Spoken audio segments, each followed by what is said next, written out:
Hello everyone and welcome back to another tutorial where I'm going to show you how you can download and install the Resident Evil Village game on your PC. So let's get started right away. First of all, open up the Steam application, and once you are taken into the store page, you can click on the search box. And now you can just type in Resident Evil Village to begin your search. Once you find the game, you can click on it, and this will take you into the game page where you can check out the trailer as well as the reviews. You have the option to download and play the demo before purchasing the full game. Click on the Add to Cart button alongside the bundle or edition that you would like to purchase, and then you can click on View My Cart to continue towards your payment. Now you can use your Steam Wallet balance or one of the options from the drop-down menu. After entering all of your credentials for your chosen payment method, the game will be added to your library as soon as the transaction is complete. Then you can choose your install location and complete the installation with just a few clicks.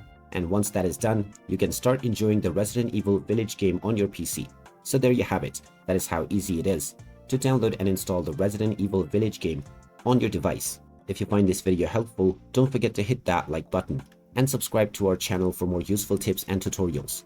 Thanks for watching, and I will see you again in the next video.